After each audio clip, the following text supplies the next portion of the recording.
നമ്മൾ ആദ്യം മനസ്സിലാക്കുന്നത് യോഹന്നാന്റെ സുവിശേഷത്തിൽ നമ്മൾ ആരംഭിക്കുമ്പം നമ്മൾ മനസ്സിലാക്കുന്ന ഒരു പാഠം, നമുക്ക് ആർക്കും ജീവനില്ല, ക്രിസ്തുവിന് മാത്രമേ ജീവനുള്ളൂ എന്നുള്ളതാണ്. അതായത് എല്ലാ മനുഷ്യരും, ആദാമ്യ മനുഷ്യരെല്ലാം ജീവൻ നഷ്ടപ്പെട്ടവരായിട്ടാണ് കാണപ്പെടുന്നത്. അവരുടെ ഉള്ളിൽ നിന്ന് ജീവൻ എടുത്തു മാറ്റപ്പെട്ടിരിക്കുന്നു. കർത്താവ് ആദ്യമേ ഊതിയ ആ ശ്വാസം, ജീവശ്വാസം, അവർക്ക് അത് ഫലം ചെയ്യാതായി പോയിരിക്കുന്നു. ദൈവത്തിന്റെ സ്വരൂപം അവരിൽ വർക്ക് ചെയ്യാതായിരിക്കുന്നു. അതാണ് അതിന്റെ ഒന്നാമത്തെ കാര്യം. പിന്നീട് നമുക്ക് ജീവൻ തരാൻ വേണ്ടി കർത്താവ് നമ്മളിൽ ഒന്നും കൂടെ ഊതി, ആദ്യം ഊതിയത് ആ ഇമേജ് ട്വിസ്റ്റഡ് ആയിപ്പോയി, പ്രയോജനം ആയി കഴിഞ്ഞപ്പോൾ കർത്താവ് നമ്മൾ ഒന്നും കൂടെ ജീവിപ്പിച്ചു. സ്വർഗത്തിൽ നിന്ന് അവൻ ഇറങ്ങി വന്ന് നമ്മുടെ മേൽ ഒന്നും കൂടെ ഊതി ആത്മാവിനെ പ്രാപിക്കാൻ നമ്മോട് ആവശ്യപ്പെട്ടു. ആത്മാവ് നമ്മളെ ജീവിപ്പിച്ചു. അപ്പോൾ വീണ്ടും ജീവിപ്പിക്കേണ്ടതായിട്ട് വന്നു. അപ്പൊ നമുക്ക് സ്വർഗീയമായൊരു ജീവൻ കർത്താവ് ദാനം ചെയ്തു. നമുക്ക് അതല്ലാത്തൊരു ജീവനുണ്ട്, അത് നമ്മൾ ജീവിച്ചുകൊണ്ടിരിക്കുന്ന ജീവൻ. അത് ജഡത്താൽ വരുന്നതാണ്, യുക്തിയാൽ വരുന്നതാണ്, കാഴ്ചയാൽ വരുന്നത്. അപ്പൊ കാഴ്ചയാൽ വരുന്ന ജീവൻ കൊണ്ട് നമുക്ക് സ്വർഗത്തിൽ പോകാൻ പറ്റത്തില്ല. അതാണ് നമ്മൾ ആദ്യം പഠിച്ച പാഠം. സ്വർഗത്തിൽ പോകാൻ ഈ കാഴ്ചയാലുള്ള ഇംപെർഫെക്റ്റ് ആയിട്ടുള്ള ജീവിതം കൊണ്ട് സാധിക്കില്ല. അതിന് ദൈവികമായ ജീവൻ നമുക്ക് ഉണ്ടാകണം. ഈ ദൈവികമായ ജീവൻ നമ്മൾ സമ്പാദിക്കാൻ പറ്റത്തില്ല, ദൈവം നമുക്ക് തന്നാലേ ഉണ്ടാവുള്ളൂ. അതായത് ഒരു പിതാവ് ഒരു മകനെ ജനിപ്പിക്കുന്ന പോലെ, ഒരു മാതാപിതാക്കൾ ഒരു മകനെ ജന്മം കൊടുക്കുന്ന പോലെ, ദൈവം ഉയരത്തിൽ നിന്ന് ആത്മാവ് വെച്ച്, ജഡത്താലല്ല ആത്മാവിനാൽ നമ്മുടെ ഉള്ളിൽ മക്കളായി നമ്മളെ വീണ്ടും ജനിപ്പിക്കുന്നു. അപ്പൊ സ്വർഗത്തിലെ ജീവൻ നമുക്ക് തരുന്നു. അതാണ് നമ്മുടെ ആത്മീക യാത്രയുടെ തുടക്കം. അവിടെ സ്വർഗത്തിലെ ജീവൻ നമുക്ക് ലഭിച്ചു കഴിയുമ്പോൾ നമ്മൾ അവന്റെ സ്വഭാവമുള്ളവരായിട്ട് മാറും. അവന്റെ സ്വഭാവം എന്ന് പറയുന്നത് നമ്മുടെ ആന്തരികമായി നമുക്ക് ഉണ്ടാകുന്ന ഒരു ഞരക്കം കൂടിയാണ്. അതായത് നമുക്ക് യേശുവിനെ പോലെ ആകാനുള്ള ഒരു ആഗ്രഹം നമ്മുടെ ഉള്ളിൽ ഉണ്ടാകും. ഇത് ആത്മാവ് നമ്മുടെ ഉള്ളിൽ തുടർച്ചയായിട്ട് നമുക്ക് സപ്ലൈ ചെയ്യുന്ന ദൈവിക കൃപാദാനത്തിന്റെ ഭാഗമാണ്. അപ്പൊ ക്രിസ്തുവിന്റെ ജീവൻ എന്ന് പറയുന്ന വിശ്വാസത്താൽ നമ്മൾ ജീവിക്കുന്നതാണ്. ആ വിശ്വാസത്താലുള്ള ജീവൻ, ഈ ജീവനെ കുറിച്ചാണ് യോഹന്നാന്റെ സുവിശേഷം മുഴുവൻ പറയുന്നത്. ക്രിസ്തുവിന്റെ ജീവൻ നമ്മളിലേക്ക് എങ്ങനെയാണ് പകർത്തപ്പെട്ടത്? നിങ്ങൾ യോഹന്നാന്റെ സുവിശേഷം കേൾക്കുമ്പോൾ എല്ലാം നമ്മൾ ഓർക്കണം, ഏത് വായിക്കുമ്പോൾ ഓർക്കണം, യേശുവിന്റെ ജീവനെ കുറിച്ചാണ് ഇത് പറയുന്നത്. കാരണം യോഹന്നാൻ തന്നെ പറയുന്നുണ്ട്, ഇത് വിശ്വസിച്ച് ജീവൻ പ്രാപിക്കാൻ വേണ്ടിയാണ് ഇത് എഴുതിയിരിക്കുന്നത്. അപ്പൊ അത് യേശുവിന്റെ ജീവൻ നമ്മളിലേക്ക് എങ്ങനെയാ വരുന്നു എന്നുള്ളൊരു പ്രോസസ്സാണ് യോഹന്നാന്റെ സുവിശേഷം മുഴുവൻ എക്സ്പ്ലെയിൻ ചെയ്യുന്നത്. അതാണ് സുവിശേഷം. നിങ്ങളൊരു ഹിന്ദുവിനെ കാണുവാണെങ്കിൽ, ഒരു ക്രിസ്തുവിനെ കുറിച്ച് അറിയാൻ വയ്യാത്ത ഒരാളെ കാണുകയാണെങ്കിൽ, സുവിശേഷം പറഞ്ഞ ശേഷം അവരുടെ വായിക്ക് എന്ന് പറഞ്ഞു കൊടുക്കേണ്ടത് യോഹന്നാന്റെ സുവിശേഷമാണ്. കാരണം അതിൽ ജീവന്റെ വചനങ്ങൾ ജീവനായി കമ്മ്യൂണിക്കേറ്റ് ചെയ്യാൻ പവറുള്ള സുവിശേഷത്തിന്റെ എക്സ്പ്ലനേഷൻ ആണ് യോഹന്നാന്റെ സുവിശേഷം. ഒരാൾ രക്ഷിക്കപ്പെടുന്നതിന്, ജീവൻ പ്രാപിക്കുന്നതിന്, കർത്താവിന്റെ പുത്രത്വത്തിലേക്ക് പ്രവേശിക്കുന്നതിനെല്ലാം ഈ യോഹന്നാന്റെ സുവിശേഷം വളരെ ഇമ്പോർട്ടൻ്റ് ആണ്. അത് രക്ഷാകരമാണ്, ജീവദായകമായ വചനമാണ്. പത്രോസ് പറയുന്നുണ്ട്, ജീവന്റെ മൊഴികൾ നിന്റെ അടുക്കലുണ്ട്. എല്ലാം ജീവനെ സംബന്ധിക്കുന്നതാണ്. ഓരോ അധ്യായത്തിനകത്തും ക്രിസ്തുവിന്റെ ജീവനെ സംബന്ധിക്കുന്ന കാര്യങ്ങളാണ് പറയുന്നത്. അപ്പം it's A very rich gospel. ഇത് യോഹന്നാന്റെ സുവിശേഷത്തിന്റെ ക്ലാസ്സുകൾ ഇന്റർനെറ്റിൽ, യൂട്യൂബിൽ അവൈലബിൾ ആണ്. അത് മുഴുവൻ അപ്ലോഡ് ആയിട്ടില്ല, അത് പതുക്കെ ആയിക്കൊണ്ടിരിക്കുകയാണ്. അത് നിങ്ങൾക്ക് ശ്രദ്ധിക്കാവുന്നതാണ്, ദൈവത്തിന്റെ ആത്മാവ് പ്രേരിപ്പിക്കുകയാണെങ്കിൽ. ഓക്കെ, അപ്പോൾ അതാണ് പ്രധാനമായിട്ട് നമ്മൾ ആദ്യത്തെ 1-2 ആഴ്ചകളിൽ കണ്ടത്. ലൈഫ് ഇതെങ്ങനെ നമ്മളിലേക്ക് കടന്നു വരുന്നത്. യോഹന്നാന്റെ സുവിശേഷം 16-ാം അധ്യായത്തിൽ പറയാണ്, ആത്മാവ് വന്നു കഴിയുമ്പോൾ അവൻ നമ്മളെ പാപത്തെക്കുറിച്ചും നീതിയെക്കുറിച്ചും ന്യായവിധിയെക്കുറിച്ചും ബോധ്യം വരുത്തും. ഈ ആത്മാവ് നമുക്ക് വരുത്തുന്ന ബോധ്യങ്ങൾ ഞാനിപ്പോൾ ഓർക്കുന്നുണ്ട്. ഇത് സംസാരിച്ചത് നിങ്ങളോട് സംസാരിക്കുമ്പോൾ ഞാൻ യാത്രയുടെ മധ്യത്തിൽ ഒരു റോഡിൽ വഴി നിർത്തിയിട്ടാണ് ഈ കാര്യങ്ങൾ സംസാരിച്ചത്. എൻ്റെ ഓർമ്മയാണ് കേട്ടോ. അപ്പം ആത്മാവ് നമുക്ക് വന്നിട്ട് പാപത്തെക്കുറിച്ചും നീതിയെക്കുറിച്ചും ന്യായവിധിയെക്കുറിച്ചും ബോധ്യം വരുത്തുന്നു. ഇത് പാപം എന്ന് പറയുന്നത് എന്താണ്? ആത്മാവ് ബോധ്യം വരുത്തുന്ന പാപം എന്താണ്? അവിശ്വാസം എന്ന പാപം. അതെല്ലാം അവിടെ തന്നെ എഴുതിയിട്ടുണ്ട്. 16:8 പറയുന്നു, അവൻ വന്ന് പാപത്തെക്കുറിച്ചും നീതിയെക്കുറിച്ചും ന്യായവിധിയെക്കുറിച്ചും ലോകത്തിന് ബോധം വരുത്തുന്നു. അടുത്ത വാക്യം പറയുന്നു, അവരിൽ വിശ്വസിക്കായകൊണ്ട് പാപത്തെക്കുറിച്ചും. അവിശ്വാസം എന്ന പാപം. ഞാൻ പിതാവിന്റെ അടുക്കൽ പോവുകയും നിങ്ങൾ എന്നെ കാണുകയും ചെയ്യാതിരിക്കുന്നത് കൊണ്ട് നീതിയെക്കുറിച്ചും. ഈ ലോകത്തിന്റെ പ്രഭു വിധിക്കപ്പെട്ടിരിക്കുന്നതുകൊണ്ട് ന്യായവിധിയെക്കുറിച്ച്. അപ്പൊ നമ്മുടെ ലൈഫിൽ ഓരോ സമയത്തും കർത്താവിന്റെ ആത്മാവ് നമുക്ക് പകർന്നു തരുന്ന ഒരു ഇൻസൈറ്റ് ഉണ്ട്. ആ ഇൻസൈറ്റ് എന്തിനെ സംബന്ധിക്കുന്നതാണ്? ആ ഇൻസൈറ്റ് വിശ്വാസത്തെ സംബന്ധിക്കുന്നതും ക്രിസ്തുവിന്റെ നീതിയെ സംബന്ധിക്കുന്നതും അതുപോലെ തന്നെ ന്യായവിധിയെ സംബന്ധിക്കുന്നതാണ്. ഈ ന്യായവിധിയെ സംബന്ധിക്കുന്നത് നമുക്കിത് തുടർച്ചയായിട്ട് ആത്മാവ് നമ്മളെ കാണിച്ചു തന്നുകൊണ്ടിരിക്കുക. എന്താണ് ഫെയ്ത്ത്? പിന്നീട് നമ്മളത് എക്സ്പ്ലെയിൻ ചെയ്ത് കുറെ മുമ്പോട്ട് കടന്ന് ചിന്തിച്ചു. അത് നിങ്ങൾ എങ്ങനെയാണ് അത് കണക്ട് ചെയ്ത് ഓർക്കുന്നതെന്ന് എനിക്കറിയത്തില്ല.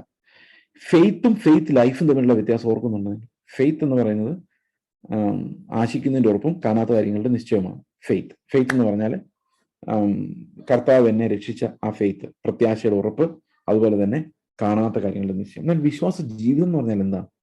Faith life. ഫെയ്ത്ത് ലൈഫ് എന്ന് പറയുന്നത് പൗലോസ് പറഞ്ഞു, ഞാനിപ്പോൾ വിശ്വാസത്താൽ ജീവിക്കുന്നതോ, ഞാനിപ്പോൾ ജഡത്തിൽ ജീവിക്കുന്നതോ എന്നെ സ്നേഹിച്ച് എനിക്ക് വേണ്ടി തന്റെ ജീവനെ വെച്ച് തന്ന ദൈവപുത്രങ്കിലുള്ള വിശ്വാസത്താൽ അത്രേ ജീവിക്കുന്നത്. അതിനെയാണ് ഫെയ്ത്ത് ലൈഫ് എന്ന് പറയുന്നത്, ലിവിങ് ബൈ ഫെയ്ത്ത്. അപ്പൊ ലിവിങ് ബൈ ഫെയ്ത്ത് എന്ന് പറഞ്ഞു കഴിഞ്ഞാൽ it means Christ is living, not me. അതാണ് ഫെയ്ത്ത് ലൈഫ് എന്ന് പറയുന്നത്. ഇപ്പൊ വിശ്വാസ ജീവിതം എന്ന് പറഞ്ഞാൽ എന്താണ്? It is not I, it is no longer I, ഞാനല്ല, ക്രിസ്തു അത്രേ എന്നിൽ വസിക്കുന്നത്. അതാണ് ഫെയ്ത്ത് ലൈഫ്. അപ്പൊ ഫെയ്ത്ത് ലൈഫ് നമുക്ക് ലഭിക്കുക, അത് ക്രിസ്തുവാണ് ജീവിക്കുന്നത്. അതാണ് ഫെയ്ത്ത് ലൈഫ് എന്ന് പറയുന്നത്. അപ്പൊ ഫെയ്ത്ത് ലൈഫിലൂടെ ഞാൻ നേടുന്നത് ക്രിസ്തുവിനെയാണ്. അപ്പൊ ആത്മാവ് വന്നിട്ട് നമുക്ക് പാപബോധം തരുന്നു. പാപബോധം എന്ന് പറഞ്ഞാൽ എന്താ? ഞാൻ ജീവിക്കുന്നതാണ് പാപം, ക്രിസ്തു ജീവിക്കുന്നതാണ് ഫെയ്ത്താണ്. അൺബിലീഫ് എന്ന് പറയുമ്പോൾ ഞാനാ ജീവിക്കും, കാഴ്ച. ഫെയ്ത്ത് എന്ന് പറയുമ്പോൾ ക്രിസ്തു ജീവിക്കും. അപ്പൊ ആത്മാവ് ആരെയാ കാണിച്ചു തരുന്നത്? ക്രിസ്തുവിനെ കാണിച്ചു തരുന്നത്. അൺബിലീഫ് എന്ന് പറഞ്ഞാൽ എന്താ? ഞാൻ ക്രിസ്തു അല്ല, ഞാനാ ജീവിക്കുന്നത്, എന്റെ ജഡമാണ്. അതാണ് കാഴ്ചയാലാണ്, അതാണ് അൺബിലീഫ് എന്ന് പറയുന്നത്. അപ്പോ അവനിൽ എനിക്ക് വിശ്വാസം ഇല്ല എന്നുള്ളത് എന്നെ കാണിച്ചു തരുന്നത്, ലോകത്തെ പഠിപ്പിക്കുന്നത്, എന്നിലൂടെയാണ് ലോകത്തെ പഠിപ്പിക്കുന്നത്. എന്താണ് ഫെയ്ത്ത്, എന്താണ് ജീവൻ, എന്താണ് മരണം. നമ്മളിലൂടെയാണ് ക്രിസ്തു ഉള്ള ഒരു ലൈഫും ഇല്ലാത്തൊരു ലൈഫും തമ്മിലുള്ള ഡിഫറൻസ് എന്താണെന്ന് ലോകത്തിന് വെളിപ്പെടുത്തി കൊടുക്കുന്നത് നമ്മളിൽ വസിക്കുന്ന ആത്മാവാണ്. ഓക്കെ, അപ്പോൾ യേശുവിന്റെ ജീവൻ എങ്ങനെ നമ്മളിലേക്ക് പകരുന്നത്? ഫെയ്ത്തിനെ കുറിച്ചുള്ള ബോധ്യം തന്നുകൊണ്ടും, അതുപോലെ ക്രിസ്തുവിന്റെ നീതിയെക്കുറിച്ചുള്ള ബോധ്യം തന്നുകൊണ്ടും, അതുപോലെ ന്യായവിധിയെക്കുറിച്ചുള്ള ബോധ്യം. എന്താണ് ന്യായവിധിയെക്കുറിച്ചുള്ള ബോധ്യം? നമ്മുടെ ഈ പെന്തക്കോസ്റ്റൽ ചർച്ചുകളിൽ പൊതുവെ നടക്കുന്ന പ്രാർത്ഥനകൾ നിങ്ങൾ ശ്രദ്ധിച്ചിട്ടുണ്ടോ? എല്ലാം നമ്മുടെ ജീവിതത്തിന്റെ രസം വർദ്ധിപ്പിക്കാൻ വേണ്ടിയും നമ്മുടെ ജീവിതത്തിലെ കഷ്ടങ്ങൾ മാറാൻ വേണ്ടിയുമാണ്. ഈ പ്രാർത്ഥനയുടെ ഒരു പ്രത്യേകത എന്ന് വെച്ച് കഴിഞ്ഞാൽ, ഈ ലോകത്ത് നമ്മൾ സ്റ്റേബിൾ ആകാൻ വേണ്ടി. ഇപ്പൊ ഞാൻ എൻ്റെ രോഗം മാറാൻ വേണ്ടി പ്രാർത്ഥിക്കുന്നു. ഇതൊരു പുതിയ നിയമ പ്രാർത്ഥനയാണോ? ശരിക്കല്ല. രോഗശാന്തിയുണ്ട്, നമുക്ക് വിശ്വസിക്കുക, പ്രാർത്ഥിക്കുക, ദൈവം സൗഖ്യം തരും. തീർച്ചയായിട്ടും നിങ്ങളുടെ സഭയിൽ ഒരുത്തൻ രോഗിയായിരിക്കുന്നെങ്കിൽ നിങ്ങൾ സഭയിൽ മൂപ്പന്മാരെ വരുത്തുക, അവന്റെ മേലെ എണ്ണ പൂശി അവർക്ക് വേണ്ടി അവന് വേണ്ടി പ്രാർത്ഥിക്കട്ടെ, അല്ലെ?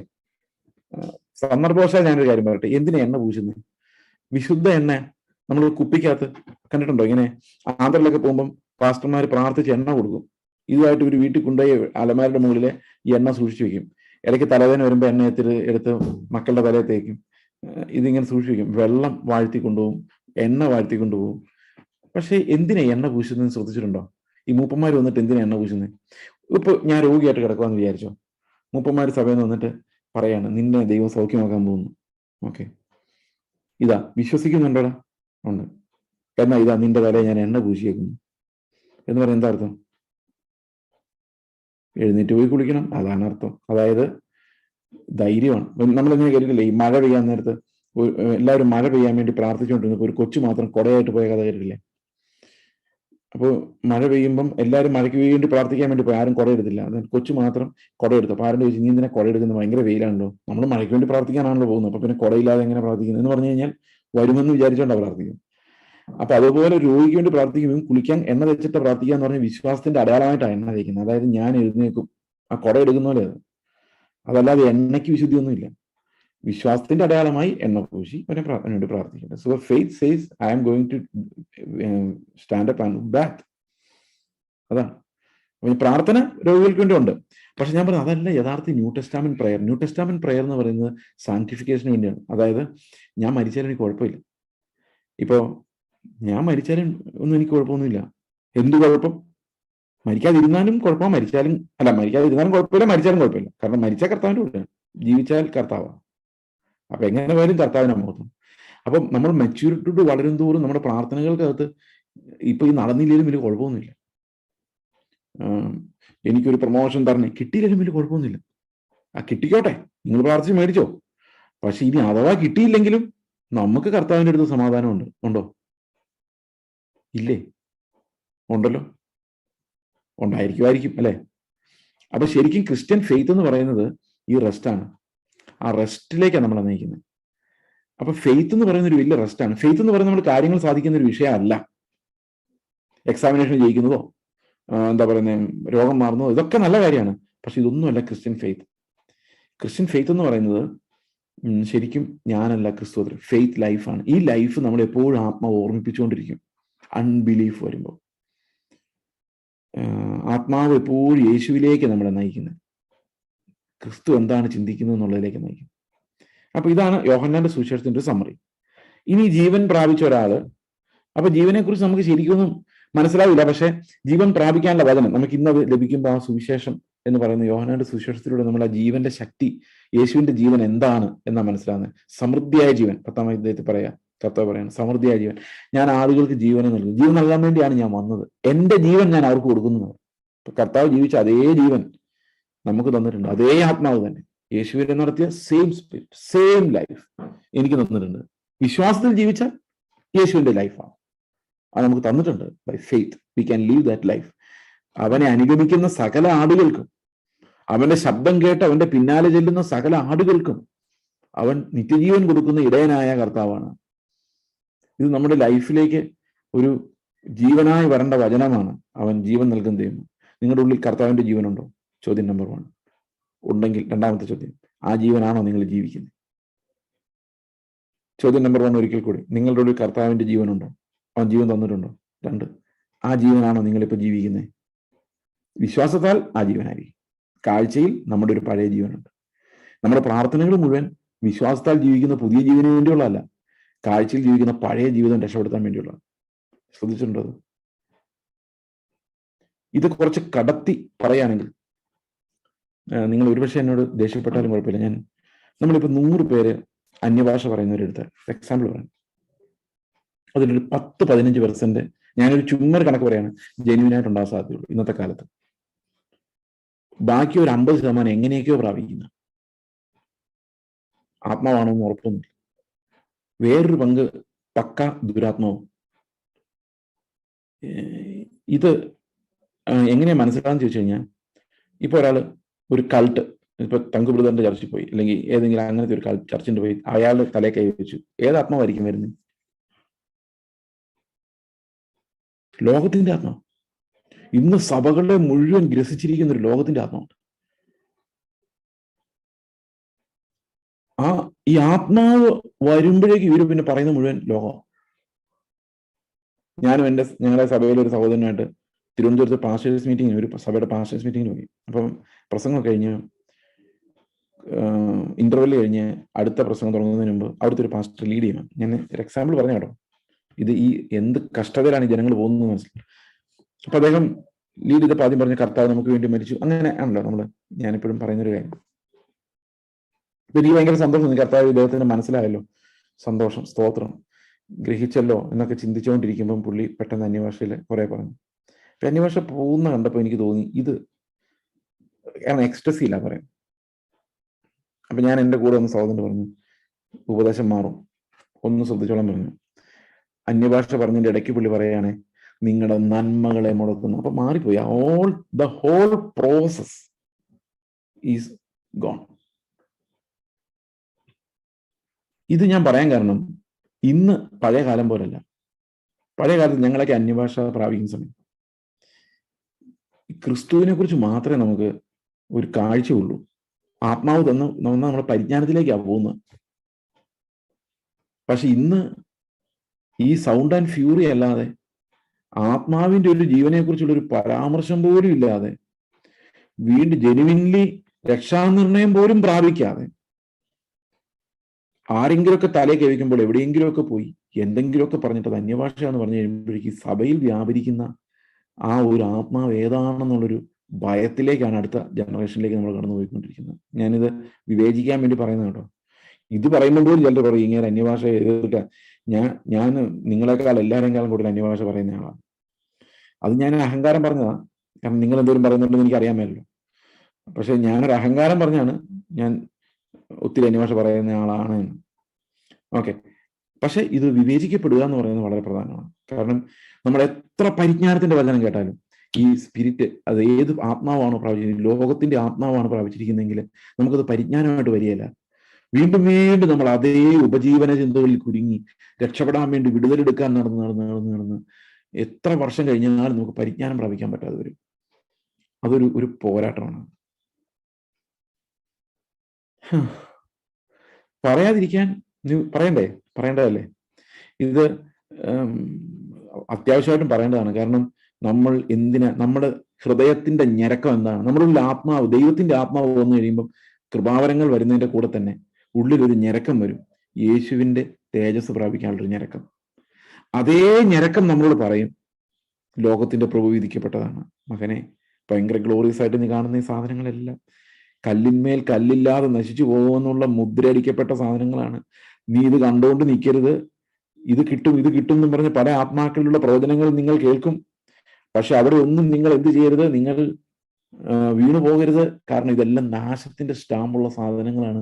ഇത് നമ്മുടെ ഹൃദയത്തിലേക്ക് പറഞ്ഞു തരുന്നത്. നമ്മൾ എത്ര ഡോക്ടറേറ്റ് എടുത്താലും സഹോദരങ്ങളെ, തലയിൽ ഒരു തേങ്ങ വീണാൽ തീരാത്ത ഒരു ഡോക്ടറേറ്റ് ഇന്ന് വരെ ഇല്ല. നമുക്കൊരു ചെറിയ ഓർമ്മപ്പിശക് വന്നാൽ നമ്മൾ 50 ലക്ഷം 1 കോടിയൊക്കെ മുടക്കിയെടുത്ത വിദ്യാഭ്യാസം കൊണ്ട് നയാ പൈസയുടെ ഗുണമില്ലാതെ മാറിപ്പോകുന്ന സാധനങ്ങളാണ് ഇതെല്ലാം. ഒരിത്തിരി ഓർമ്മപ്പിശകുണ്ട്. വളരെ നിസ്സാരമായ നശിച്ചു പോകുന്ന ഒരു ലോകം, അതിനെ പിടിച്ചു നിർത്താൻ വേണ്ടിയുള്ള ആത്മീക അഭ്യാസങ്ങൾ, പ്രാർത്ഥിക്കുന്ന മുഴുവൻ അതിനു വേണ്ടി, ഉപവസിക്കുന്ന മുഴുവൻ അതിനു വേണ്ടി, വചനം പ്രസംഗിക്കുന്ന മൊത്തം അത്, everything about the world that's immediately perishing. അപ്പൊ ഇതിനെതിരെയാണ് യോഹന്നാന്റെ സുവിശേഷത്തിലൂടെ നമ്മൾ കാണുന്ന ജീവന്റെ വചനം എന്ന് പറയുന്നത്. ലോകത്തിലുള്ളവരെ പോലെ അത് നിങ്ങൾ ലോകത്തെ ജയിച്ചിരിക്കുന്നു. യോഹന്നാൻ ലേഖനം എഴുതുമ്പോഴേക്കും പറയുന്നത് അതിന്റെ ഒരു എക്സ്റ്റൻഷനാണ്, ലൈഫിന്റെ ഒരു എക്സ്റ്റൻഷനാണ്. ലോകത്തെ ജയിച്ചിരിക്കുന്ന വിശ്വാസം, ആ വിശ്വാസം ക്രിസ്തുവിലൂടെ നമ്മൾ ലോകത്തിന്റെ മേൽ ജയമുള്ളവരായിട്ട് മാറ്റുന്ന വിശ്വാസം. ഓക്കെ, നമ്മൾ അങ്ങോട്ടൊക്കെ വരുന്നതേ ഉള്ളൂ. ആ ഒരു അത് കഴിഞ്ഞ് നമ്മൾ റോമാലേഖനത്തിലൂടെ കടന്നു പോകുമ്പം റോമാലേഖനത്തിൽ നമ്മൾ കാണുന്ന പ്രധാനപ്പെട്ട കാര്യം ഈ പ്രോസസ് ഓഫ് ഗിവിങ് ലൈഫ്, അതിന്റെ തിയോളജിയാണ്. അതായത് നമ്മൾ എല്ലാവരും ഒരുപോലെ പാപികളാണ്. We are all Adamic and sinful. ഞാൻ കഴിഞ്ഞ ദിവസം നിങ്ങളോടാണ് പറഞ്ഞതെന്ന് എനിക്ക് അറിയത്തില്ല, ഞാനിപ്പോൾ പലയിടത്തും പറഞ്ഞൊരു കാര്യമാണ്. നമ്മളെല്ലാവരും രക്ഷിക്കപ്പെട്ടവരല്ല കർത്താവിന്റെ വർക്ക്ഷോപ്പിൽ പണിയാൻ കയറ്റിയിരിക്കുന്ന വണ്ടികളെ പോലെയാണ്. ചില വലിയ വർക്ക്ഷോപ്പുകളിലൊക്കെ നിങ്ങൾ പോയി കഴിഞ്ഞാൽ അറിയാം, ചില വണ്ടികൾ അവിടെ ടയർ ഊരി വെച്ചിരിക്കുന്നു, ചിലതിനകത്ത് എഞ്ചിൻ അടിച്ചു വെച്ചിരിക്കുന്നു, ചിലതിന്റെ ബ്രേക്ക് കംപ്ലൈന്റ് ആയിട്ട് അടിച്ചു വെച്ചിരിക്കുന്നു. ഇതെല്ലാം പണി നടന്നുകൊണ്ടിരിക്കുകയാണ്. ഈ പണി നടന്നുകൊണ്ടിരിക്കുക. അപ്പൊ നമ്മളെല്ലാം ഒരു പണിക്കകത്ത്, കർത്താവിന്റെ റിപ്പയറിംഗ് പുരക്കകത്ത് ഇങ്ങനെ കിടക്കുകയാണ്. നമ്മുടെ അകത്തുള്ള ഹൃദയം മാറ്റിവെച്ച് ഓരോന്നും പുതുക്കി നമ്മളെ പുതിയ സൃഷ്ടിയാക്കി മാറ്റിക്കൊണ്ടിരിക്കുന്ന കർത്താവിന്റെ ഫാക്ടറിയിൽ നമ്മളെല്ലാം ഇങ്ങനെ കിടക്കുക. അപ്പൊ നമുക്ക് എല്ലാം ബലഹീനതകളുണ്ട്, പക്ഷെ ദൈവം അതിന്മേൽ പണിതുകൊണ്ടിരിക്കുകയാണ്. നമ്മളെ വിശുദ്ധരാക്കുന്ന ഒരു പ്രോസസ്സിലൂടെയാണ് നമ്മൾ കടന്നു പോകുന്നത്. അപ്പോൾ ഒരിക്കൽ നമ്മൾ കർത്താവിനെ പോലെ ആവും, പെർഫെക്റ്റ് ആവും. നമ്മൾ കഴിഞ്ഞ ദിവസങ്ങളിലൊക്കെ ഏതാ കണ്ടത്. അപ്പോൾ റോമാലേഖനം പറയുന്നത് നമ്മളെല്ലാവരും ഒരുപോലെ പാപികളാണ്. ഇതും വളരെ പ്രധാനപ്പെട്ട ഒരു ഉപദേശമാണ്. ഞാനിത് എന്തിനാ സമ്മറൈസ് ചെയ്യുന്നതെന്ന് വെച്ച് കഴിഞ്ഞാൽ, ഇത് നഷ്ടപ്പെട്ട് നമ്മളൊരു എക്സാമിനേഷൻ നടത്തുന്നില്ലോ. അതുകൊണ്ട് പണ്ട് പഠിച്ചതൊക്കെ എന്താണ്, നല്ലൊരു ചോദ്യം, എക്സാമിനേഷൻ ആയിരുന്നു, 1 മണിക്കൂർ എക്സാമിനേഷൻ. ഓക്കെ, അങ്ങനെയുള്ള പരിപാടി നമുക്ക് സഭയ്ക്ക് പറ്റത്തില്ല. അതുകൊണ്ട് ഇതൊന്ന് റിവിഷൻ പരിപാടിയിലൂടെ പോകാൻ കാരണം ഇതാണ്. അതായത് റോമാലേഖനം നമ്മൾ തെളിയിക്കുന്ന ഒരു കാര്യം ഇതാണ്: പാപികളല്ലാതെ ആരും ഈ ലോകത്ത് ജീവിച്ചിരിപ്പില്ല എന്ന് മാത്രമല്ല, അവർക്ക് സ്വയം രക്ഷപ്പെടാനുള്ള കഴിവില്ല. ഇനി നമ്മൾ ചിലർക്ക് ഇങ്ങനെ ചിന്തിക്കാം, കൽപ്പനകൾ ദൈവം തന്നിട്ടുണ്ടല്ലോ, കൽപ്പനകൾ അനുസരിച്ച് നമുക്ക് വേണ്ട രക്ഷപ്പെടാമല്ലോ എന്ന്. പക്ഷെ കൽപ്പനകൾ തന്നിരിക്കുന്നത് രക്ഷപ്പെടാൻ വേണ്ടിയല്ല. അതാണ് ഈ ന്യായപ്രമാണത്തിന്റെ പ്രത്യേകത. ലോകത്തിലെ എല്ലാ പ്രമാണങ്ങളും നമ്മളെ രക്ഷപ്പെടുത്താൻ വേണ്ടി തന്നാണെങ്കിലും ന്യായപ്രമാണം നമുക്ക് പാപബോധം ഉണ്ടാക്കാൻ വേണ്ടി തന്നതാണ്. അതായത് ഇപ്പോ ഒരു സ്കൂളിൽ ചെന്ന് കഴിയുമ്പോൾ അവിടെയുള്ള നിയമങ്ങൾ അവിടുത്തെ പിള്ളേരെ നന്നാക്കാൻ വേണ്ടിയുള്ളതാണ്. പക്ഷെ ബൈബിളിലെ ന്യായപ്രമാണത്തിന്റെ നിയമങ്ങൾ ആരെയും നന്നാക്കാൻ വേണ്ടിയുള്ളതല്ല. കാരണം ന്യായപ്രമാണത്തിന്റെ പ്രവൃത്തികളാൽ ഒരു ജഡവും അവന്റെ സന്നിധിയിൽ നന്നാകുന്നില്ല, നീതീകരിക്കപ്പെടുന്നില്ല. പിന്നെ ന്യായപ്രമാണം എന്തിനു വന്നതാ? അത് നമ്മളെല്ലാം രക്ഷയില്ലാത്തവരാണ്, ഗുണമില്ലാത്തവരാണ്, നമുക്ക് സ്വയം രക്ഷപ്പെടാൻ കഴിയില്ല എന്ന് തെളിയിക്കാൻ വേണ്ടി. ഉദാഹരണത്തിന് ധനവാനായ മനുഷ്യന്റെ കർത്താവ് പറയാണ്, നിനക്കുള്ളതെല്ലാം വിറ്റ് എന്നെ അനുഗമിക്കും. അപ്പോ ധനവാനായ മനുഷ്യന് വളരെ സമ്പത്തുള്ളവനാണ് പോയി. ശിഷ്യന്മാരോട് പറയാണ്, ധനവാൻ സ്വർഗ്ഗരാജ്യത്തിൽ കിടക്കുന്നതിനേക്കാളും ഭേദം ഒട്ടകം സൂചിക്കുഴയോടെ കിടക്കുന്നതാണ്. അപ്പൊ നമ്മളെല്ലാം അത് കോട്ടിയാറുണ്ട്, ഒട്ടകം സൂചിക്കുഴയോടെ കിടക്കുന്നത്. അപ്പൊ വലിയ ധനവാന്മാർ, അപ്പൊ നമ്മളെതിരെ നമ്മുടെ എല്ലാം കൈ കുറെ പൈസ ഉള്ളതുകൊണ്ട് നമ്മൾ ആശ്വസിപ്പിക്കാൻ വേണ്ടി പാസ്റ്റർ ഇങ്ങനെ പറയും, ധനം കയ്യിലിരുന്നാലും കുഴപ്പമില്ല, അതിൽ ആശ്രയം വയ്ക്കുന്നതിനെ കുറിച്ചാണ് പറയുന്നത്. ആയിക്കോട്ടെ, പക്ഷെ എന്റെ പ്രശ്നം ഒട്ടകങ്ങളെ സംബന്ധിക്കുന്നതല്ല. ഒട്ടകം എന്തായാലും സൂചിക്കുഴയോടെ പോകില്ലെന്ന് നമുക്കറിയാം. ഉറുമ്പ് പോവോ? സൂചിക്കുഴയോടെ പോവില്ല. പാറ്റ, എലി, ക്ഷുദ്രജീവികൾ, ഒന്നും പോവില്ല, ഒരു സാധനവും പോവില്ല. വല്ല ബാക്ടീരിയം വൈറസും എല്ലാം കയറിയാലായി. അതല്ലാതെ ഈ ഹോളിനകത്തോടെ ആന പോവില്ല, ഒട്ടകം പോവില്ല. അത് പോട്ടെ, അവരെല്ലാം പോയി. പട്ടി പോവില്ല. ഞാൻ വിചാരിക്കായിരുന്നു കർത്താവ് ഈ ഒട്ടകവും സൂര്യക്കുഴയായിട്ട് കമ്പയർ ചെയ്തതോടുകൂടി ആ പിക്ചർ ആകെ മാറിപ്പോയി. ഒട്ടകം നോക്കിയാൽ കാണാൻ മേല സൂര്യക്കുഴ, കാണാൻ പറ്റുമോ? അതിനകത്തോടെയാണ് ഒട്ടകത്തിന് കയറി പോകേണ്ടത്. അത് കർത്താവ് പറഞ്ഞിട്ടുണ്ട്, ഈ ജീവനിലേക്കുള്ള വഴി ഇടുക്കവും. ഒരിടത്ത് പറഞ്ഞേക്കുന്നത് കടക്കുന്നവർ ചുരുക്കം, വേറെടുത്ത് പറഞ്ഞിരിക്കുന്നത് കണ്ടെത്തുന്നവർ ചുരുക്കമെന്നാ. അപ്പൊ ഒട്ടകം ഇങ്ങനെ സൂര്യൻ നോക്കി എങ്ങനെ ഇരിക്കും? അതിനകത്തോടെ അവന് കയറണം. അപ്പൊ ഒട്ടകങ്ങളെ വിട്, നമ്മളെ വേണേ ആടായിട്ടൊക്കെ വിചാരിച്ചോ, പട്ടിയായിട്ട് വിചാരിക്കണ്ട. ഇനി അത് വലിയ ഈ പട്ടി എന്നൊക്കെ പറയുന്നതിന് നമുക്കൊരു സുഖമില്ല, അതുകൊണ്ട് നമുക്ക് ആടായിട്ട് വിചാരിക്കും. ആട് കൊള്ളാം, പക്ഷെ സൂര്യക്കുഴയുടെ കയറില്ല. ഉടനെ ശിഷ്യന്മാർക്ക് ഇത് മനസ്സിലായി ഇതാ ഉദ്ദേശിക്കുന്നതെന്ന്. ശിഷ്യന്മാർ ചോദിക്കുന്നത് ധനവാന്മാരല്ല അപ്പൊ എന്ത് ചെയ്യുന്നല്ല. ഇങ്ങനെ പറഞ്ഞ രക്ഷപ്പെടാൻ ആരെ കൊണ്ടൊരു പറ്റുമോ? അതായത് ഒരു സൂര്യക്കുഴ പോലെയാണ് ഇടുക്കുവഴിയെങ്കിൽ ഇതിലേ കയറാൻ ഏതെങ്കിലും ഒരു മനുഷ്യന് പറ്റുമെന്ന് ശിഷ്യന്മാർ ചോദിക്കുന്നത്. അപ്പൊ കർത്താവ് പറയും, ഒരുത്തിനെ കൊണ്ടും പറ്റിയല്ല, മനുഷ്യനെ കൊണ്ട് അത് അസാധ്യമാണ്. ദൈവത്താൽ മാത്രമേ അത് സാധിക്കുള്ളൂ. ദൈവം വിചാരിച്ച ഒട്ടകത്തെ അല്ല, ആനയെ വരെ ഈ സൂര്യക്കുഴയോടെ വലിച്ചെടുക്കാൻ പറ്റും. കാരണം ദൈവം നമ്മുടെ പരിമിതികൾക്കപ്പുറത്താണ് പ്രവർത്തിക്കുന്നത്, നമ്മുടെ കാഴ്ചകൾക്കപ്പുറത്താണ് പ്രവർത്തിക്കുന്നത്.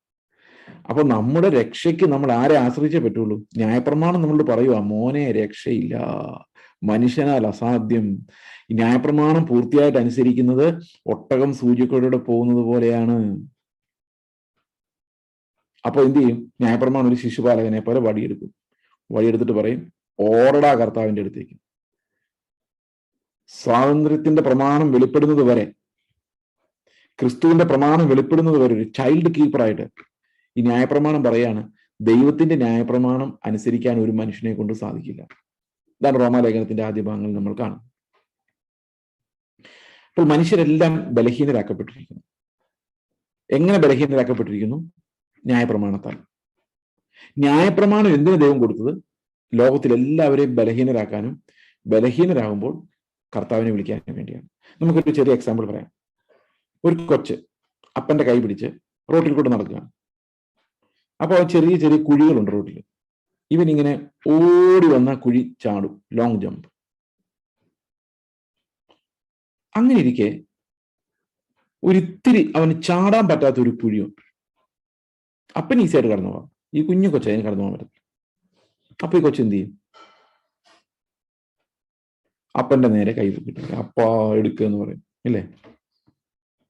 കുഞ്ഞു കുഞ്ഞു കുഴികളാണെങ്കിലോ അവൻ അവന്റെ എഫേർട്ടിനെ ചെയ്യും. വലിയൊരു കുഴി വരുമ്പോൾ എന്ത് ചെയ്യും? അപ്പനെ ആശ്രയിക്കും. നമ്മൾ ജലദോഷം പനിയൊക്കെ വരുമ്പം നമ്മൾ പോയി പാരസെറ്റമോൾ മേടിച്ച് കഴിച്ച് സുഖമായിട്ട് കിടന്നോളും. കർത്താവിനൊന്ന് വിളിക്കും. കുറച്ചും കൂടെ സീരിയസ് കേസായി കഴിയുമ്പോൾ നമ്മൾ പ്രെയർ പോയിന്റ് ലിസ്റ്റ് ഇടും,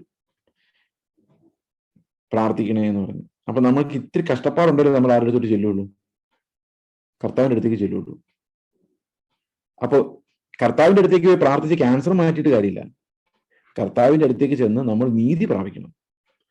അപ്പൊ കർത്താവിന്റെ അടുത്ത് ചെന്ന ഒരാൾ നീതി പ്രാപിക്കണം, സ്വർഗീയ നീതി പ്രാപിക്കണമെങ്കിൽ അവൻ ഇവിടെ മുട്ടണം, പറ്റാതെ വരണം. അവൻ പാപിയാണെന്ന് അവന് ബോധ്യം, അവനെ കൊണ്ട് പറ്റില്ല എന്ന് വന്നാൽ മാത്രമേ അവൻ ഇവിടെ പോകുള്ളൂ. ഈ മനുഷ്യൻ ഭയങ്കര സ്വാശ്രയിയും സ്വാഭിമാനി ആയതുകൊണ്ട് അവന് പറ്റില്ലെന്ന് വന്നാൽ മാത്രമേ അവൻ എന്ത് ചെയ്യുള്ളൂ? ഈ കർത്താവിനെ ആശ്രയിക്കുള്ളൂ. ഓക്കെ, പരീക്ഷയ്ക്ക് എഴുതാൻ പോകുന്ന കൊച്ച് നല്ലപോലെ പഠിച്ചിട്ടുണ്ടെങ്കിൽ കർത്താവെ എല്ലാം ഓർമ്മ വരുത്തണേ, സിമ്പിൾ ഒരു പ്രാർത്ഥന. എന്നൊന്നും പഠിച്ചിട്ടില്ലെങ്കിലോ, കർത്താവെ ക്വസ്റ്റ്യൻ പേപ്പർ എനിക്ക് വെളിപ്പെടുത്തി തരണമേ. അങ്ങനെ നിങ്ങളാരും പ്രാർത്ഥിക്കുന്നത് എനിക്കറിയത്തില്ല. ഞാൻ ഉറങ്ങാൻ പോവാണ്, രാത്രി ഉറങ്ങുമ്പോൾ ക്വസ്റ്റ്യൻ പേപ്പറിൽ ഓരോ ചോദ്യങ്ങളും എന്റെ മുമ്പിൽ നീ ഒരു രക്ഷയില്ല. നമുക്ക് പൂർണ്ണമായിട്ട് ആശ്രയിച്ചേ പറ്റുള്ളൂ, കാരണം വി ആർ ഗോൺ. അപ്പൊ ന്യായപ്രമാണം എന്താ ചെയ്യുന്നത് വെച്ച് കഴിഞ്ഞാൽ കർത്താവിനെ ആശ്രയിക്കാൻ വേണ്ടി. ഏദൻ തോട്ടത്തിൽ വെച്ച് നമുക്ക് ശരിക്കും നഷ്ടപ്പെട്ടു പോയത് ദൈവത്തെ ആശ്രയിക്കുന്ന സ്വഭാവമാണ്. നേരത്തെ ഒരു കുഞ്ഞിനെ പോലായിരുന്നു ആദോഹവയും, എന്ത് ചെയ്യണമെങ്കിലും കർത്താവ് പറയണമായിരുന്നു.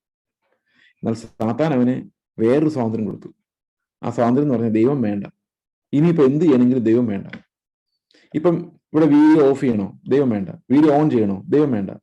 നമുക്ക് ചെയ്യാം, ഒരു ബട്ടൺ ഞെക്കിയാൽ മതി. അപ്പൊ നമുക്ക് അങ്ങനെ ദൈവം ഇല്ലാതെ ജീവിക്കാം എന്നുള്ള ഒരു സ്വാതന്ത്ര്യം. അത് ശരിക്കും കൊടുത്തത് സാത്താൻ ആ പദത്തിലൂടെ കിട്ടി. ഓക്കെ, അപ്പോൾ ആ ഒരു സ്വാതന്ത്ര്യം പോയിട്ട് ഞാൻ പൂർണ്ണമായിട്ടും ദൈവത്തെ ആശ്രയിക്കുന്ന ഒരവസ്ഥയിലേക്ക് എന്നെ കൊണ്ടുവരാൻ വേണ്ടി കർത്താവ് എന്ത് ചെയ്തു? ഈ നിയമത്തെ കട്ടിയാക്കി. അപ്പൊ ഞാൻ പറഞ്ഞു, എന്റെ കർത്താവ്, ഈ കുഴി ചാടാൻ, ഈ സൂചിക്കുഴിലൂടെ കടന്നു പോകാൻ എന്നെ കൊണ്ട് മുടിയാതെ പറ്റില്ല. എന്നെ സഹായിച്ചില്ലെങ്കിൽ ഞാൻ നശിച്ചു പോകും. എന്നെ സഹായിച്ചില്ലെങ്കിൽ ഞാൻ നശിച്ചു പോകും. ഇതാണ് ആ ഒരു പോയിന്റിലേക്ക് വരുമ്പോഴേക്കും എനിക്ക് രക്ഷകനില്ലാതെ പറ്റാത്ത അവസ്ഥ വരും. അങ്ങനെ വരുത്താൻ വേണ്ടിയാണ് ന്യായപ്രമാണം തന്നിരിക്കുന്നത്. റോമാലേഖനം 5-ാം അധ്യായത്തിന്റെ അവസാന ഭാഗത്ത് പറയുന്നുണ്ട്, ലംഘനം പെരുകേണ്ടതിന് ന്യായപ്രമാണവും ഇടയിൽ ചേർന്ന് വന്നു. എന്നാൽ പാപം പെരുകിയെടുത്ത് ലംഘനവും കൃപയും അത്യധികം പെരുകി. അപ്പൊ എങ്ങനെയാ ലംഘനം പെരുകിയത്? ന്യായപ്രമാണം ചേർന്നത്. ന്യായപ്രമാണം ചേർന്ന് വന്നപ്പോൾ ലംഘനം പെരുകി, പാപം പെരുകിയെടുത്ത് കൃപയും പെരുകി. അപ്പോൾ എങ്ങനെയാണ് ഒരു മനുഷ്യന് ലംഘനം പെരുകിയത്? അവൻ ചെയ്തത് പെരുകിയതല്ല, ഈ പ്രമാണം അവനെ കാണിച്ചു കൊടുത്തതാ. നിന്റെ ലംഘനം നീ കണ്ടോ മോനെ? ഈ ന്യായപ്രമാണം നമ്മൾ അങ്ങനെ സംസാരിക്കുന്നു. നിനക്ക് ഇതുമായിട്ട് ദൈവത്തിന്റെ അടുത്ത് എല്ലാം പറ്റുമോ? ഇല്ലല്ലേ? എന്ന കർത്താവ് ഇപ്പോൾ കൃപയുടെ വാതിൽ തുറന്നിരിക്കുന്നു. ഓടിച്ചെല്ല്, നിന്റെ കടങ്ങൾ മാറ്റാൻ കർത്താവ് നിനക്കൊരു വഴി തുറന്നു വന്നിരിക്കുന്നു. നിന്റെ ലംഘനങ്ങൾ നീ കണ്ടോ? ഇല്ല, ഞാൻ നന്നായിക്കോളാം, ഞാൻ ഇന്നോടെ നന്നാവും. ന്യായപ്രമാണം വരും, നീ നന്നാവില്ല. നിന്റെ പ്രമാണത്തിന് നീ കണ്ടോ? നിന്നെ എന്തോരം ഉണ്ട് മാർക്കും നീ കണ്ടോ? ഞാൻ ഇന്നലെ അവനോട് വഴക്കുണ്ടാക്കിയത് അല്ല, ഞാൻ അങ്ങനെയൊന്നുമല്ല, ഞാൻ വളരെ മര്യാദക്കാരൻ. ഇടയ്ക്കിടയ്ക്കൊക്കെ ദേഷ്യം വരും, പിള്ളേരുടെയൊക്കെ ഞാൻ വഴക്കുണ്ടാക്കുക. അതല്ലാതെ നോക്കി ഞാൻ വളരെ ഡീസന്റ്. മോനെ, നീ ശരിക്കും ന്യായപ്രമാണം കണ്ടിട്ടുണ്ടോ? ആ ന്യായപ്രമാണം എന്റെ മുമ്പിൽ ഇങ്ങനെ അനാവരണം ചെയ്യപ്പെടുമ്പം ഞാൻ നിലവിളിക്കുക, എന്റെ കർത്താവെ, ഇത്രയും പാപിയായിരുന്നോ ഞാൻ എന്ത് ചെയ്യും? ഇത് ഉണ്ടാകാൻ വേണ്ടിയാണ് പ്രമാണം വന്നത്, ലംഘനം പെരുകാൻ വേണ്ടി. ലംഘനം പെരുകേണ്ടത് ആവശ്യമാണോ? ആവശ്യമാണ്. അത് നമ്മൾ ചെയ്തു പെരുകരുത്. ചെയ്തു പെരുകിയിട്ട് കാര്യമൊന്നുമില്ല, അത് മരണമാണ്.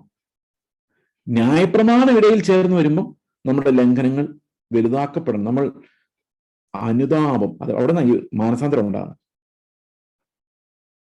എന്റെ നിസ്സഹായാവസ്ഥയിൽ നിന്ന് എനിക്ക് മാനസാന്തരം ഉണ്ടാകുന്നു. ഞാൻ കർത്താവിലേക്ക് തിരിയുന്ന മാനസാന്തരം, എന്നെ വിട്ടിട്ട്. അല്ലേ?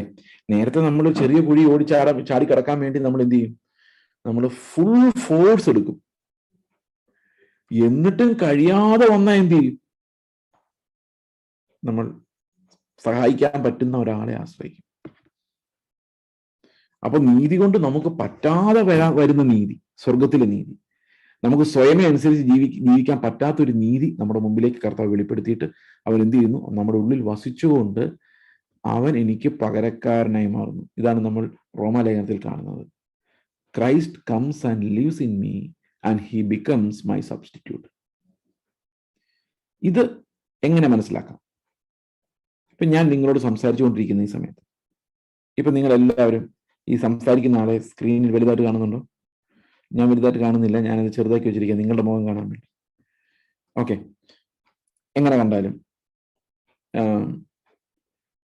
എന്നെ നോക്കിയാൽ ഒരു എന്താ പറയുന്നത്, ഒരു പാപിയായിട്ടൊന്നും നിങ്ങൾക്ക് തോന്നണം നിർബന്ധമൊന്നുമില്ല.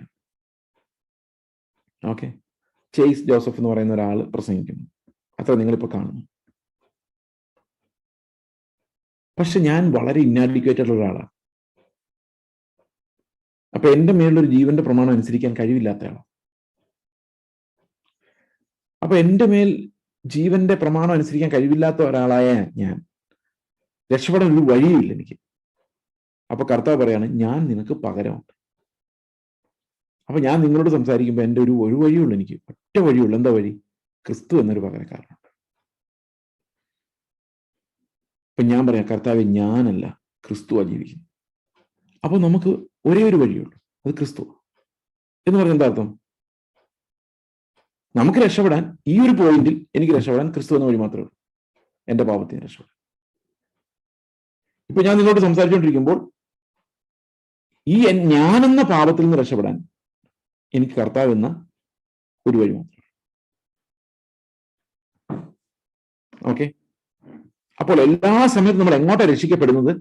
എന്റെ സ്വഭാവത്തിൽ നിന്ന് ക്രിസ്തുവിന്റെ സ്വഭാവത്തിലേക്ക്, കാഴ്ചയുള്ള ജീവിതത്തിൽ നിന്ന് വിശ്വാസമുള്ള ജീവിതത്തിലേക്ക്, ഞാനിൽ നിന്ന് ക്രിസ്തുവിലേക്ക്, പാപിയായ എന്നിൽ നിന്ന് പെർഫെക്റ്റ് ആയ ക്രിസ്തുവിലേക്കാണ് ഞാൻ ഇപ്പോൾ രക്ഷപ്പെട്ടുകൊണ്ടിരിക്കുന്നത്, നോക്കിക്കൊണ്ടിരിക്കുന്നത്.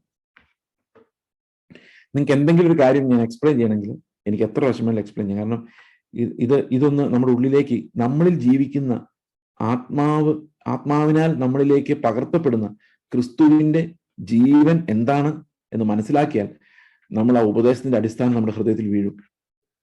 പിന്നെ ഒരിക്കലും ആർക്കും നമ്മൾ തെറ്റിച്ച് കളയാൻ പറ്റില്ല.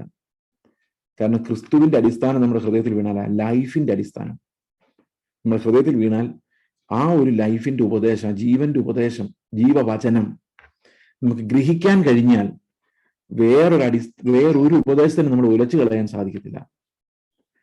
അതുകൊണ്ട് ഞാൻ പിന്നെയും ഇത് നിങ്ങളോട് ചോദിക്കുന്നത്, എന്തെങ്കിലും സംശയമോ എക്സ്പ്ലനേഷൻ ആവശ്യമുള്ള കാര്യമുണ്ടെങ്കിൽ you can ask that in the chat window. ഞാൻ ഒരു പ്രസംഗം പറയാൻ വേണ്ടി ഒരിടത്തും പോകാറില്ല. എൻ്റെ ഉള്ളിൽ കർത്താവ് തന്നിരിക്കുന്ന ബേർഡൻ ഇറക്കി വെക്കാൻ വേണ്ടിയാണ് ഞാൻ ഈ ടൈമുകളെല്ലാം ഉപയോഗിക്കുന്നത്. നിങ്ങൾ വിശ്വസിക്കുക എന്നുള്ളതാണ് എൻ്റെ ആവശ്യം, അല്ലാതെ പ്രസംഗം പിന്നെയും തുടർന്നു പോകുക എന്നുള്ളതല്ല.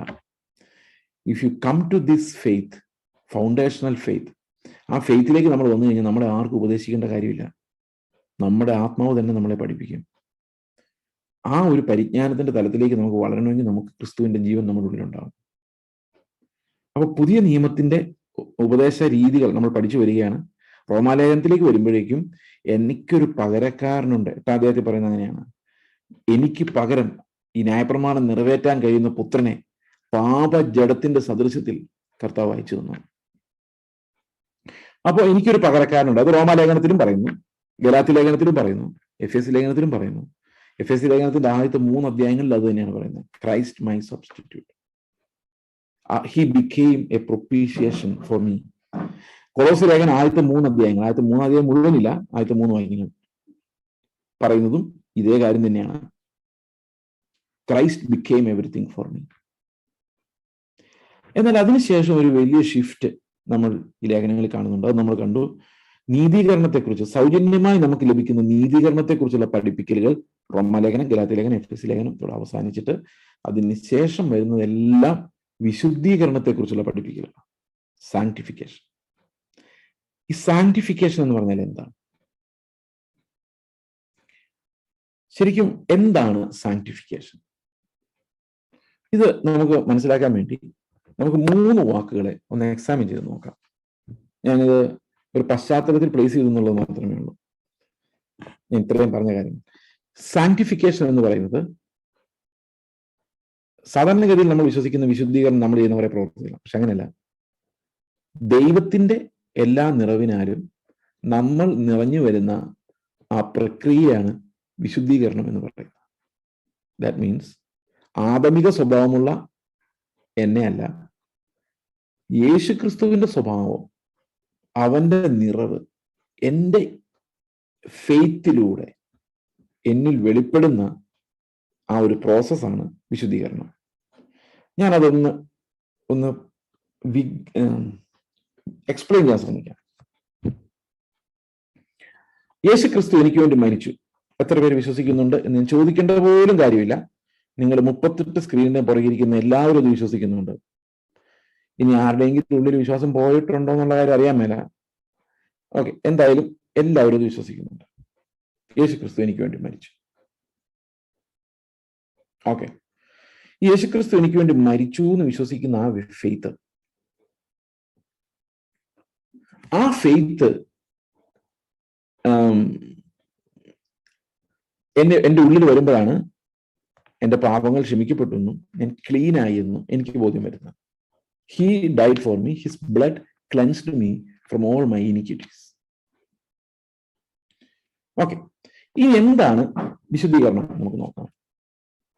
ദൈവത്തിന്റെ എല്ലാ നിറവിനാലും നമ്മൾ നിറഞ്ഞു വരുന്ന ആ പ്രോസസ്സിനെയാണ് വിശുദ്ധീകരണം എന്ന് പറയുന്നത്. ക്യാരക്ടർ ഓഫ് ക്രൈസ്റ്റ്, അത് നമുക്ക് ലഭിക്കുന്നതിന്, അത് നമുക്ക് ലഭിച്ച ജീവൻ ജീവിതമായി മാറുന്നതിനെ, ഫെയ്ത്ത് ലൈഫായി മാറുന്നത് സാങ്ക്ടിഫിക്കേഷൻ. നമ്മൾ പ്രാപിച്ച നീതീകരണം നമ്മുടെ ജീവിതത്തിലെ നീതിയായി മാറുന്നതാണ്. ഉദാഹരണത്തിന് നിങ്ങൾ അടുത്ത കടയിൽ ഒരു സാധനം വാങ്ങിക്കാൻ പോകുമ്പോൾ, കേരളത്തിലെ കാര്യം പറയുന്നത്, അവിടെയൊന്നും നടക്കുന്ന കാര്യമായിരിക്കില്ല. I don't know much about the context there. നിങ്ങളൊരു കടയിൽ സാധനം വാങ്ങിക്കാൻ പോകുന്നു, അയാൾ നിങ്ങൾക്ക് ഡ്യൂപ്ലിക്കേറ്റ് സാധനം തന്നു, കൗണ്ടർ ഫീറ്റ് സാധനം തന്നു പറ്റിക്കുന്നു. ഓക്കെ, നിങ്ങളുടെ ഹൃദയത്തിലേക്ക് അമർഷമുണ്ടാകും.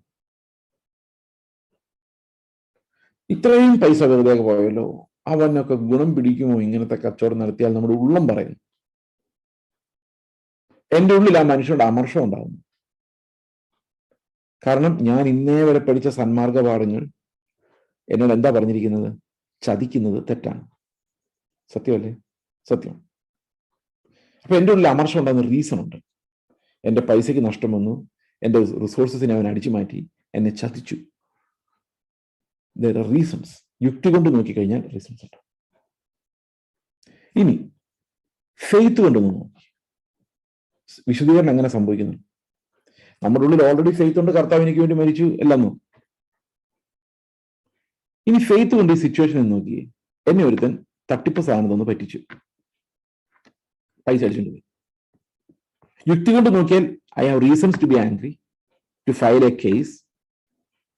പിന്നെ വേണമെങ്കിൽ മാഗ്നാനിമിറ്റി കാരണം ഫോർഗീവ് ചെയ്യാം. എന്നാൽ എൻ്റെ ഉള്ളിൽ പറയും, ഇനി സൂക്ഷിക്കണം ഇങ്ങനെയുള്ള ചതിയന്മാരെ, ഇവരൊക്കെ എവിടെ പോയി രക്ഷപ്പെടുവാനാ, ഇങ്ങനെയൊക്കെ നമ്മൾ ചിലപ്പോൾ പറഞ്ഞെന്ന് വരാം.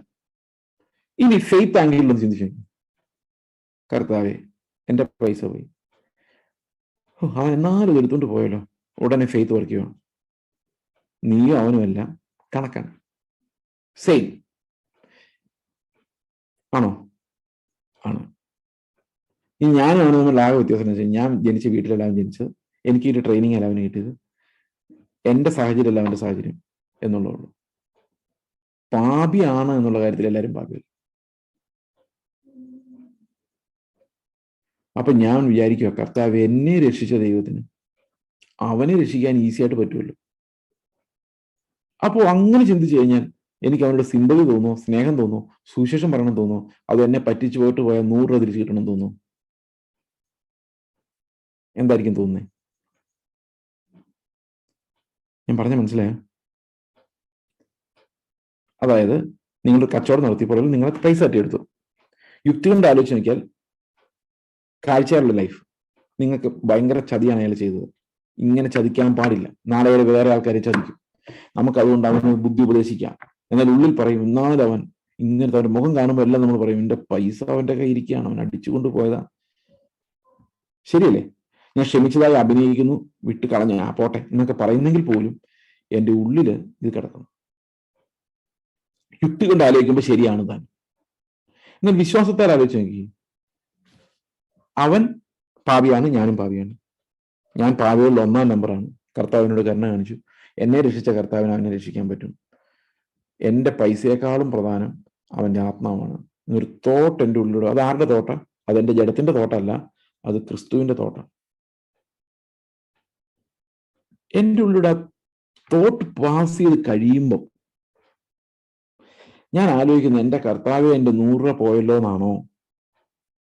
കർത്താവെ ഇവൻ പാപത്തിൽ സഫർ ചെയ്യുന്ന ഇവനെ രക്ഷിക്കാനൊരു വഴി, എൻ്റെ 100 രൂപ പോയാലും വേണ്ടില്ല, അവനെ രക്ഷിക്കാനൊരു വഴി എനിക്ക് തുറന്നു തരണമെന്നാണോ സുവിശേഷം പറയാൻ?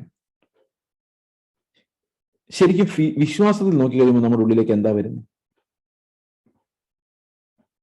അപ്പൊ നിങ്ങൾ പറയായിരിക്കും, വിശ്വാസമൊക്കെ അങ്ങനെ, പക്ഷെ വരുന്നത് ഇങ്ങനെയാ അല്ലേ? അല്ലെ? വിശ്വാസമൊന്നും കുഴപ്പമില്ല പാസ്റ്റർ, പക്ഷെ തക്ക സമയത്ത് വരുന്നത് വേറെയാ. അതിനർത്ഥം എന്താ? നമ്മൾ വിശുദ്ധീകരണം പ്രാപിക്കുന്നില്ല എന്നുള്ളതാണ്. വിശുദ്ധീകരണം പ്രാപിക്കും എന്ത് സംഭവിക്കും? നമുക്കൊരു പുതിയ ക്യാരക്ടർ ഉണ്ടാവും. ആ ക്യാരക്ടർ വസ്തുക്കളെക്കാൾ കൂടുതൽ ആത്മാക്കളെ വില കൊടുക്കുന്നവനായിരിക്കും. അപ്പൊ നമുക്ക് നഷ്ടം വരുത്തിയ ആളുടെ ആത്മാവിനോട് നമുക്ക് ഭാരം തോന്നും, വേദന തോന്നില്ല. കാരണം ഈ ലോകത്തിന്റെ എല്ലാം നശിച്ചു പോകുന്നുള്ള സ്റ്റാമ്പ് ഓൾറെഡി ഉണ്ട്. അപ്പൊ പിന്നെ നശിച്ചു പോകുന്ന ഒരു സാധനത്തിന് വേണ്ടി ഞാൻ വെപ്രാളപ്പെടുന്നില്ല. എന്നാൽ സീസറുടെ മുദ്രയുള്ള സാധനങ്ങൾ അവൻ അടിച്ചുകൊണ്ട് പോയാലും കർത്താവിന്റെ മുദ്രയുള്ള അവൻ നഷ്ടപ്പെട്ടു പോകാതിരിക്കണമെന്ന് എൻ്റെ ഉള്ളിൽ തോന്നും. ഞാൻ നിമിത്തം ഇടർച്ചുണ്ടാകരുത്. ഞാൻ ആ 100 രൂപയ്ക്ക് വേണ്ടി ബഹളം വെച്ചാൽ, കഴിഞ്ഞ ദിവസം ഒരാൾ പറഞ്ഞു എന്നോട്, വളരെയധികം പുള്ളി ബഹുമാനിക്കുന്ന ഒരു ഉപദേശി, കൂടെ പുള്ളിക്ക് യാത്ര ചെയ്യാൻ അവസരം കിട്ടി. ഇപ്പൊ യാത്ര ചെയ്തപ്പം പുള്ളിക്ക് ഭയങ്കര സന്തോഷമായിരുന്നു, ഈ മനുഷ്യന്റെ കൂടെ എനിക്ക് യാത്ര ചെയ്യാൻ പറ്റുന്നുണ്ടല്ലോ എന്ന്. കഴിഞ്ഞ ദിവസം ഒരു ഓട്ടോക്കാരനെ കണ്ട് സംസാരിച്ചപ്പം ആ ഓട്ടോക്കാരൻ പറഞ്ഞെന്ന്, ഇയാളറിയോ? അറിയും.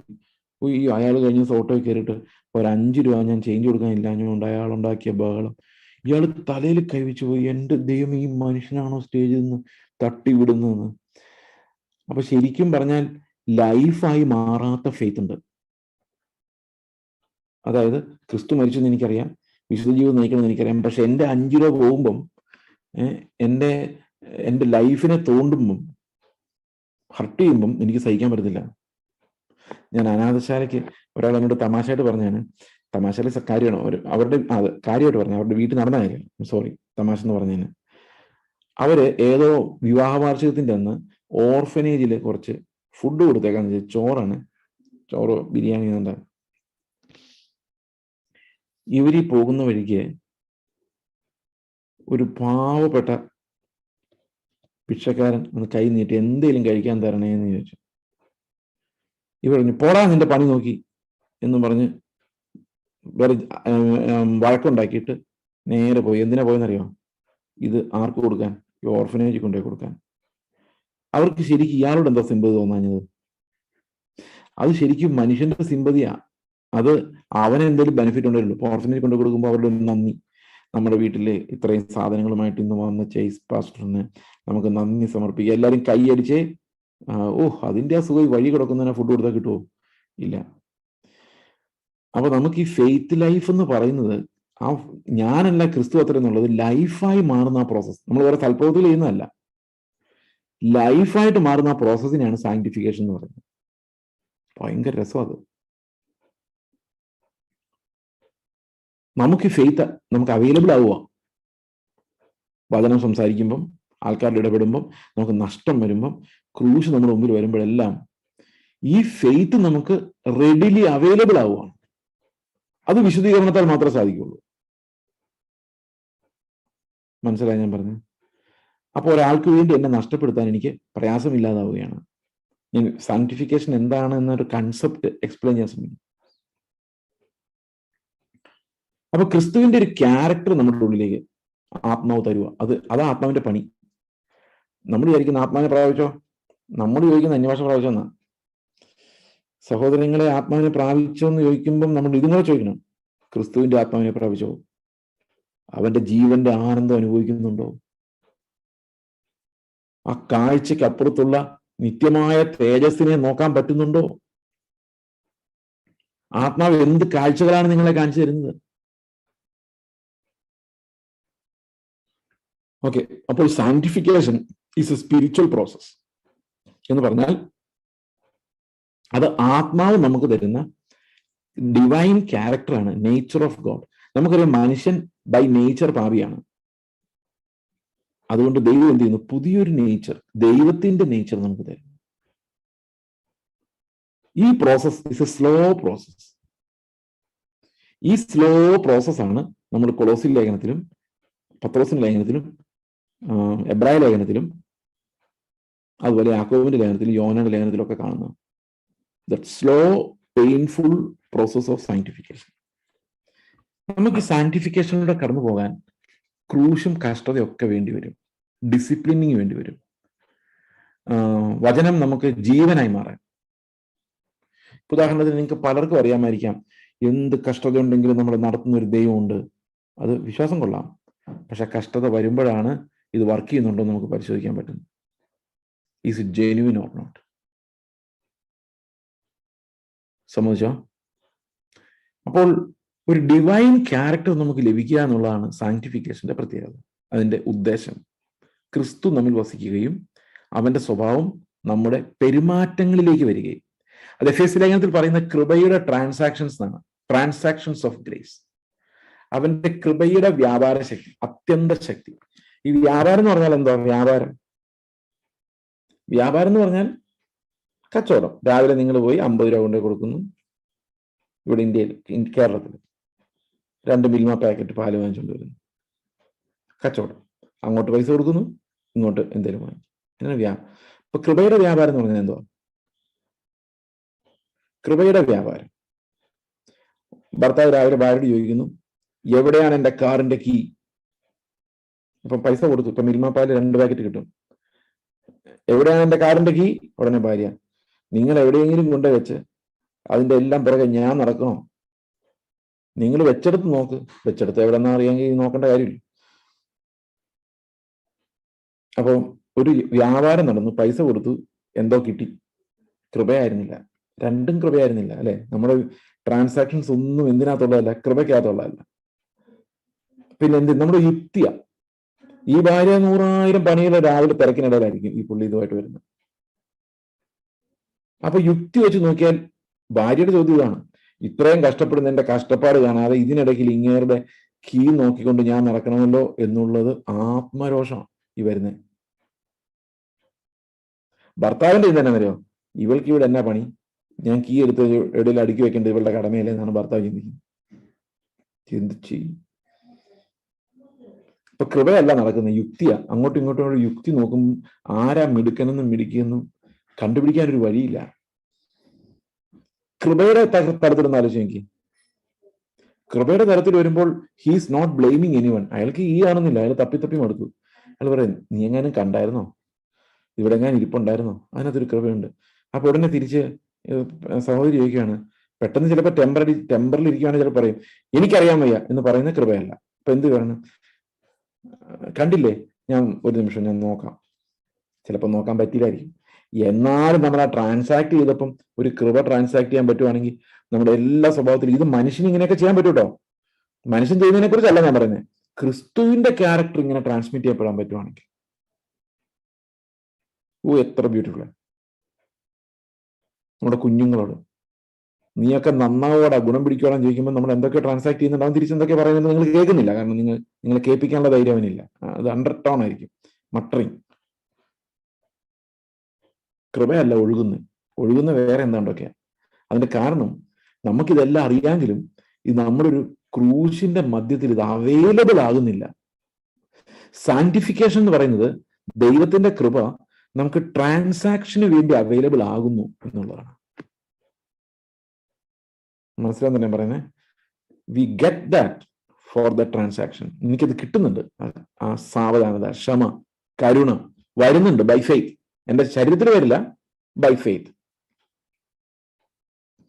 അപ്പൊ ക്രിസ്തുവിന്റെ ലൈഫ് എനിക്ക് ജീവിതമായി മാറി. എല്ലാം ഇംപെർഫെക്റ്റ് ആയിരിക്കും എപ്പോഴും, പക്ഷെ അത് നമ്മളിൽ ഒഴുകുന്നുണ്ടാവും. അപ്പോഴും നമ്മുടെ ശാരീരികമായ യുക്തിയിൽ നമ്മൾ ഇംപെർഫെക്റ്റ് ആണ്, പക്ഷെ ഫെയ്ത്തിൽ നമുക്ക് ക്രിസ്തുവിനെ അനുഭവിക്കാൻ പറ്റുന്നുണ്ട്. ഈ ഇതാണ് നമ്മുടെ ബേസിക്കലി സാങ്ക്ടിഫിക്കേഷൻ എന്നുള്ള വാക്കിന്റെ അർത്ഥം. ഇനി ഞാൻ ഒരു ഇല്ലസ്ട്രേഷൻ പറയാം. എന്താണ് സാങ്ക്ടിഫിക്കേഷൻ? അത് 2 ആംഗിളിൽ നമുക്ക് ചിന്തിച്ചിട്ട് ഇന്നത്തെ സെഷൻ അവസാനിപ്പിക്കാം. ഇതൊക്കെ ഓർത്തിരിക്കുമോ നിങ്ങൾ? ഓർത്തിരിക്കാൻ വേണ്ടി എന്താ ചെയ്യുന്നത്? ഒരു കാര്യം ഓർപ്പം, രണ്ടാമത് കേൾക്കാനൊന്നും പോകുന്നില്ല. റെക്കോർഡിംഗ് എന്നൊക്കെ കാണുന്നുണ്ടെങ്കിൽ എന്നാൽ രണ്ടാമതൊന്നും കേൾക്കാനൊന്നും പോകുന്നില്ല. ഞങ്ങൾ കേട്ടതെന്ന് പറയുള്ളൂ. ഓർത്തിരിക്കുവാണെങ്കിൽ നല്ലതായിരുന്നു. ഓക്കെ, അത്ര എനിക്കും പറയാൻ പറ്റുള്ളൂ. പിന്നെ കർത്താവിന്റെ ആത്മാവ് നിങ്ങൾ ഓർത്തിരുന്നില്ലെങ്കിലും തക്ക സമയത്ത് ആത്മാവ് ഓർപ്പിച്ചോളൂ. നമ്മളിതെല്ലാം കേട്ട് ഓർത്തിരുന്നിട്ടില്ല. പണ്ടൊരു അച്ഛൻ, ഞാൻ എൻ്റെ യാത്രയയപ്പിന് പോയപ്പം യാത്ര അയക്കാൻ നേരത്തെ ഒരു അവിടുത്തെ കൈക്കാരൻ പറഞ്ഞെന്ന് പറഞ്ഞു, അച്ഛനിവിടെ 3-4 വർഷം പ്രസംഗിച്ചു, ഒരു പ്രസംഗം പോലും ഞങ്ങൾ ഓർക്കുന്നില്ല, വെറുതെ ഇത് ചുമ്മാ എന്തൊക്കെയോ പറഞ്ഞു, ഞങ്ങൾക്ക് ഒരു പ്രയോജനം കിട്ടിയിട്ടില്ലെന്ന് പറഞ്ഞു. അപ്പൊ ഇങ്ങനെ പറഞ്ഞു, നിങ്ങളുടെ ഭാര്യ എല്ലാ ദിവസവും ഉണ്ടാക്കി കൊടുത്തിരുന്ന ബ്രേക്ക്ഫാസ്റ്റ് നിങ്ങൾക്ക് ഓർമ്മയുണ്ടോ? എന്താന്ന്? ഇല്ലല്ലോ. അത് അന്ന് കഴിച്ചു, സ്വസ്ഥമായിട്ട് ജീവിച്ചു, പിന്നെയും കഴിച്ചു, പിന്നെയും ജീവിച്ചു. അതുപോലെ ഞാൻ പ്രസംഗിച്ച് നിങ്ങൾ കേട്ട് സന്തോഷിച്ചു, മറന്നുപോയി, പിന്നെയും കേട്ട് സന്തോഷിച്ചു, മറന്നുപോയി. അതിപ്പോ എല്ലാം ഓർത്തിരിക്കണം. കഴിഞ്ഞ വർഷം ഓഗസ്റ്റ് മാസം 5-ാം തീയതി കഴിച്ച ബ്രേക്ക്ഫാസ്റ്റ് എന്താണെന്ന് ഓർത്തില്ലെങ്കിലും അതിന്റെ ന്യൂട്രീഷൻ എല്ലാം നിങ്ങൾക്ക് കിട്ടുമല്ലോ, അത് മതിയല്ലോ എന്നാണ് പുള്ളി പറഞ്ഞത്. അപ്പൊ അതുപോലെ നിങ്ങൾ ഇതെല്ലാം ഓർത്തിരുന്നില്ലെങ്കിലും തക്ക സമയത്തിന്റെ ന്യൂട്രീഷൻ പ്രവർത്തിക്കും, വചനത്തിന്റെ ന്യൂട്രീഷൻ പ്രവർത്തിക്കും എന്നുള്ള പ്രത്യാശയോടെ നമുക്ക് മുമ്പോട്ട് പോകാം. അപ്പോൾ സാധാരണഗതിയിൽ നമ്മൾ ക്ലെൻസിങ്ങും സാങ്ക്ടിഫിക്കേഷനും നമ്മൾ കൺഫ്യൂസ് ചെയ്യാറുണ്ട്. ഞാൻ വിശുദ്ധ ജീവിതമാണ് നയിക്കുന്നത് ബ്രദറെ എന്ന് പറയുന്ന പലരും ശുദ്ധീകരണത്തെ കുറിച്ചാണ് പറയുന്നത്, വിശുദ്ധീകരണത്തെ കുറിച്ചല്ല പറയുന്നത്. ശുദ്ധീകരണം എന്ന് പറഞ്ഞു കഴിഞ്ഞാൽ പാപം ലംഘനങ്ങൾ, അതായത് വിസിബിൾ ആയിട്ടുള്ള ലംഘനങ്ങൾ ഇല്ലാതെ ജീവിക്കുന്ന ഒരു ലൈഫിനെ നമുക്ക് വേണമെങ്കിൽ ക്ലെൻസിങ്ങിനൊരു എന്താ പറയുന്നത്, അത് ശുദ്ധിയായ ജീവിതം, ശുദ്ധമായത്, അശുദ്ധമായതൊന്നും ഇല്ലാത്തത് എന്നുള്ള അർത്ഥത്തിലാണ് ശുദ്ധീകരണം എന്ന് പറയുന്നത്. അതിന്റെ പ്രോസസ് ഉണ്ട്. യേശുവിന്റെ രക്തം സകല പാപവും പോക്കി നമ്മളെ ശുദ്ധീകരിക്കുന്നു. Washes us and cleanses us. Clean ആയി. ക്ലീൻ ആയി means I also died of my old habits. പഴയ ഹാബിറ്റ് കുശുമ്പ് പറയുന്നത് അതങ്ങ് വിട്ടിട്ടില്ല. എന്നാലും വരുന്നുണ്ടെങ്കിലും നമ്മൾ കുറെയൊക്കെ ക്ലീൻ ആയി നമ്മൾ വിശ്വസിക്കുന്നു. കർത്തൃമേശയുടെ പാത്രങ്ങൾ രാവിലെ എടുത്തിട്ട് ക്ലീൻ ചെയ്ത് വെക്കുന്നത് ക്ലെൻസിങ് എന്ന് പറയുന്നത്. That's cleansing. ക്ലീൻ ആയി, വിശുദ്ധമായില്ല. നമ്മൾ ക്ലീൻ ആയി എന്ന് വിചാരിച്ച് നമ്മൾ വിശുദ്ധരാകുന്നുണ്ട്, ക്ലീൻ ആകുന്നുണ്ട്. പക്ഷെ സാങ്ക്ടിഫൈഡ് എന്ന് പറയുന്നത് വേറൊരു സ്റ്റേജാണ്. Cleansing is different from sanctification. Cleansing comes first and then sanctification is a long process. അതായത് ഒരു പാത്രം എടുത്ത് കഴുകുന്നതിനെയാണ് നമ്മൾ ക്ലെൻസിങ് എന്ന് പറയുന്നത്. അതിൽ വിശിഷ്ടമായ ബോധ്യങ്ങളെ കൊണ്ട് നിറയ്ക്കുന്നതിനെയാണ് നമ്മൾ സാങ്ക്ടിഫിക്കേഷൻ എന്ന് പറയുന്നത്. വേറൊരു ഭാഷ പറഞ്ഞാൽ, യേശുവിന്റെ രക്തം നമ്മുടെ പാപങ്ങളെ കഴുകുന്നത് നമ്മുടെ ശുദ്ധീകരണവും അവന്റെ ആത്മാവിനാൽ അതിവിശിഷ്ടമായ സ്വർഗീയ കൃപാദാനങ്ങളെ നമ്മുടെ ഉള്ളിൽ നിറയ്ക്കുന്ന ആ പ്രോസസ്സിനെ വിശുദ്ധീകരണവും എന്നാണ് പറയുന്നത്. So sanctification is the process of filling us with Christ's goodness and his character. നമ്മൾ വിശുദ്ധരാകുന്നത് ക്രിസ്തുവിന്റെ ദാനങ്ങൾ നമ്മളിലേക്ക് പകർത്തപ്പെടുന്നതുകൊണ്ടാണ്. ഇത് കൊലോസി ലേഖനത്തിൽ എടുത്തു പറയുന്ന ഒരു കാര്യമാണ്. കൊലോസി ലേഖനത്തിൽ പറയുന്നത്, അവനിലല്ലോ ദൈവത്തിന്റെ സർവ്വസമ്പൂർണതയും ദേഹരൂപമേ വസിക്കുന്നത്. അപ്പൊ നിങ്ങൾ ചോദിക്കായിരിക്കും, എല്ലാ സമ്പൂർണതയും ക്രിസ്തു കാണുന്നുണ്ടോ? അവൻ ഒരേ സമയത്ത് പല സ്ഥലത്ത് കണ്ടോ? ഓംനി പ്രസന്റ് ആയിരുന്നോ? അല്ലായിരുന്നു. ഒരു സ്ഥലത്ത് ഗലീല ടൈമിൽ ഒരു പ്രത്യേക സ്ഥലത്ത് മാത്രമേ ഉണ്ടായിരുന്നുള്ളൂ. ഒരേ സമയത്ത് പല സ്ഥലത്ത് ഉണ്ടായിരുന്നോ? ഇല്ലായിരുന്നു. അപ്പൊ ദൈവം എങ്ങനെയാണ്? ദൈവം ആത്മാവാണ്. ദൈവത്തിന് എല്ലാ സമയത്തും എല്ലാ സ്ഥലത്തും ദൈവം പ്രസന്റ് ആണ്. ഒരാൾ ചോദിച്ചു, നരകത്തിൽ അപ്പൊ ദൈവം ഉണ്ടോ? നരകത്തിൽ ദൈവം ഉണ്ടോ? ദൈവമുണ്ട്. പക്ഷേ ഈ ദൈവം ഉണ്ടെന്ന് പറയുമ്പം അതിന് പല അർത്ഥങ്ങളുണ്ട്. സ്വർഗത്തിലുള്ള പോലല്ല നരകത്തിലുള്ളത്. നരകത്തിൽ ദൈവത്തിന്റെ വടിയാ ഉള്ളത്, സ്വർഗത്തിൽ ദൈവത്തിന്റെ അനുഗ്രഹവും. ശിക്ഷയും അനുഗ്രഹവും. ശിക്ഷ കൊടുക്കുന്നതും ദൈവം തന്നെയാണ്. അപ്പോ എന്റെ കൂടെ ദൈവമുണ്ട് ബ്രദറെ എന്ന് ചിലർ പറയല്ലേ.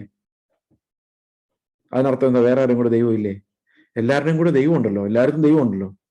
പിന്നെ ഇയാളുടെ കൂടെ ഉണ്ടെന്ന് പറയാൻ കാരണം എന്താ? ദൈവം അയാൾക്ക് ഫേവറബിൾ ആയി, അനുഗ്രഹിക്കുന്നവനായി, അംഗീകരിക്കുന്നവനായി അവന്റെ കൂടെ ഉണ്ടെന്ന് അർത്ഥം. അപ്പൊ ദൈവത്തിന്റെ പ്രസൻസ് നമ്മൾ പറയുമ്പോൾ ദൈവത്തിന്റെ ക്രോധത്തിന്റെ പ്രസൻസ്, പാപത്തോടുള്ള ദൈവത്തിന്റെ ക്രോധത്തിന്റെ പ്രസൻസ് നരകത്തിലുണ്ട്. എന്നാൽ അനുഗ്രഹത്തിന്റെ പ്രസൻസ് സ്വർഗത്തിൽ മാത്രമേ ഉള്ളൂ. ഓക്കെ, അപ്പോൾ ഇങ്ങനെ ചിന്തിച്ചു നോക്കിയേ, യേശു ക്രിസ്തുവിൽ എല്ലാ സമ്പൂർണ്ണത ഉണ്ടോ എന്ന് വെച്ച് കഴിഞ്ഞാൽ നമ്മൾ കാണുന്നില്ല. പക്ഷെ അവിടെ എടുത്തു പറഞ്ഞൊരു വാക്കുണ്ട്, ദേഹരൂപമായി വസിക്കുന്നത്. അപ്പോൾ ഒരു ദേഹത്തിലേക്ക് ഒതുക്കുകയാണെങ്കിൽ ദൈവത്തിന്റെ എല്ലാ ആട്രിബ്യൂട്ട്സിനെയും ഒരു ടൈമിലുള്ള ഒരു ശരീരത്തിലേക്ക് ദൈവത്തിന്റെ എല്ലാ സ്വഭാവങ്ങളെയും പാക്ക് ചെയ്താൽ ക്രിസ്തുവിനെ പോലെ എന്ന് പറഞ്ഞാൽ, നിങ്ങൾക്കറിയാമോ, കർത്താവ് സർവജ്ഞാനം എക്സർസൈസ് ചെയ്തില്ല. കർത്താവ് ചോദിച്ചു, എന്താണ് ഈ കാലം തീരാൻ പോകുന്നത്? കർത്താവ് പറഞ്ഞത് പിതാവിന് മാത്രം അറിയുള്ളൂ. He did not exercise that omniscience. അതുപോലെ he was not omnipresent. അവൻ എല്ലായിടത്തും ഉണ്ടായിരുന്നില്ല. അവനെ ശക്തനായി പോലും കാണപ്പെട്ടില്ല. അവൻ ശക്തിയൊന്നും ഉപയോഗിച്ചില്ല. പക്ഷെ അവൻ കൃപ നിറഞ്ഞവനായി കണ്ടു. അപ്പൊ നമ്മളിൽ നിറയാൻ പോകുന്നത് എന്തായിരിക്കും? നമ്മളിൽ നിറയാൻ പോകുന്നത് ദേഹരൂപമായി ക്രിസ്തുവിൽ വസിച്ച ദൈവത്തിന്റെ ഗുണങ്ങളാണ്. നമ്മൾ ഒരിക്കലും സർവശക്തന്മാരാകാൻ പോകുന്നില്ല. നമ്മൾ ഒരിക്കലും സർവ്വവ്യാപി ആകാൻ പോകുന്നില്ല. ആകാൻ പോകുന്നുണ്ടോ? ഈ മരിച്ചുപോയ ആൾക്കാർ സർവ്വവ്യാപിയാണോ? ഒരേ സമയത്ത് തിരുവനന്തപുരത്തും ദുബായിലും കാണുമോ ഒരേ സമയത്ത്? നോ. കാരണം ദൈവത്തിന് മാത്രമേ സർവ്വവ്യാപിത്വമുള്ളൂ. അപ്പൊ നിങ്ങൾ ചോദിക്കരുത്, എങ്ങനെ കന്യാകുമാരി ഒരേ സമയത്ത് സെപ്റ്റംബർ 8-ാം തീയതി മാർഗാടും വേളാങ്കണ്ണിയിലും ലോകത്തുള്ള എല്ലാ ശ്രൈൻസിലും ഒരേ സമയത്ത് പ്രത്യക്ഷപ്പെട്ടെന്ന് ചോദിക്കരുത്. അത് കഥയെ ചോദ്യമില്ല. അതൊരു വിശ്വാസത്തിന്റെ ഭാഗമാണ്. നടപ്പാവില്ല എന്നുള്ളത് നമുക്കറിയാം. കാരണം മരിച്ചുപോയവരാരും അല്ല. അപ്പൊ കർത്താവ് എല്ലാ ദൈവിക ഗുണങ്ങളും എക്സർസൈസ് ചെയ്യുന്നതായിട്ട് നമ്മൾ കാണുന്നില്ല. എന്തെല്ലാം കർത്താവ് കാണിച്ചിട്ടുണ്ടോ, പ്രദർശിപ്പിച്ചിട്ടുണ്ടോ, വെളിപ്പെടുത്തിയിട്ടുണ്ടോ, അതെല്ലാം നമുക്കുള്ളതാണ്. ദൈവത്തിന്റെ എറ്റേണൽ ഗുഡ്നസ്, ലവ്, കമ്പാഷൻ, ആത്മീക സ്വഭാവങ്ങൾ, പ്രകൃതം, പിതൃത്വം, കർത്താവ് എന്തെല്ലാം നമുക്ക് കാണിച്ചു തന്നോ, സ്വർഗം എന്തെല്ലാം കാണിച്ചു തന്നോ, എന്തെല്ലാം വെളിപ്പെടുത്തിയോ, അതെല്ലാം നമ്മുടെ അവകാശമാണ്. അപ്പൊ ദൈവത്തിന്റെ മോറൽ ഗുണങ്ങൾ നമ്മൾ നിറയ്ക്കുന്ന ആ പ്രോസസ്സിനെയാണ് നമ്മൾ സാങ്ക്ടിഫിക്കേഷൻ എന്ന് പറയുന്നത്. അത് വിശ്വാസത്താലാണ് നടക്കുന്നതെന്ന് എഫേസ്യ ലേഖനം 3-ാം അധ്യായത്തിന്റെ 15 മുതലുള്ള വാക്യങ്ങളിൽ പറയുന്നു. വിശ്വാസത്താൽ ക്രിസ്തുവിന്റെ ഹൃദയങ്ങൾ വസിക്കേണ്ടതിനും, മുമ്പോട്ട് പോകുമ്പോൾ പറയുന്നത് പരിജ്ഞാനത്തെ കവിയുന്ന സ്നേഹത്തെ അറിയുന്നതിനും ദൈവത്തിന്റെ എല്ലാ നിറവിനാലും നിറഞ്ഞു വരുന്നതിനും വേണ്ടി. Faith is that which works. A working faith, saving faith എന്ത് ചെയ്യുന്നു? നമുക്ക് ക്രിസ്തുവിന്റെ സ്വഭാവത്തെ നമ്മളിലേക്ക് പകരുന്നു. ഈ പ്രോസസ്സിനെയാണ് നമ്മൾ സാങ്ക്ടിഫിക്കേഷൻ എന്ന് പറയുന്നത്. നമ്മൾ സാങ്ക്ടിഫിക്കേഷന്റെ പല തലങ്ങൾ ഈ അടുത്ത ദിവസങ്ങളിൽ നമ്മൾ ചിന്തിക്കുന്നതായിരിക്കും. How do we understand holiness? എന്താണ് സാങ്ക്ടിഫിക്കേഷൻ? എങ്ങനെയാണ് നമ്മൾ വിശുദ്ധീകരിക്കപ്പെടുന്നത്? ഈ വിഷയത്തെക്കുറിച്ച് നമുക്ക് കൂടുതൽ അടുത്ത ദിവസങ്ങളിൽ കാണാൻ ദൈവം അനുവദിക്കട്ടെ എന്ന് പ്രാർത്ഥിക്കുന്നു. ദൈവം നിങ്ങളെല്ലാവരും കാത്തുകൊള്ളട്ടെ. കർത്താവിന്റെ കാരണം നിങ്ങളോട് ഇരിക്കുമാറാകട്ടെ. God bless you all. നമുക്ക് പ്രാർത്ഥിച്ച് സെഷൻ അവസാനിപ്പിക്കാം. ഞങ്ങളുടെ സ്വർഗസ്ഥ പിതാവേ, അങ്ങ് ഞങ്ങൾക്ക് തന്ന രക്ഷയ്ക്കായി, വിശുദ്ധീകരണത്തിനായി, കർത്താവിനെ തന്നെ ഞങ്ങൾക്ക് തന്നതിനായിട്ട് സ്തോത്രം ചെയ്യുന്നു. ഞങ്ങളുടെ ഉള്ളിൽ കർത്താവോട് തന്നിരിക്കുന്ന ആ ജീവൻ ജീവിതമായി ഞങ്ങളുടെ ഓരോ പ്രായോഗിക സന്ദർഭങ്ങളിലും ക്രിസ്തുവിന്റെ സ്വഭാവം വെളിപ്പെടുത്തക്ക രീതിയിൽ അത് ഞങ്ങൾക്ക് അവകാശമായി കൃപയുടെ ട്രാൻസാക്ഷൻസ് ആയിട്ട് ഞങ്ങൾക്ക് തരുവാൻ കരുണ തോന്നുന്നതിനായിട്ട്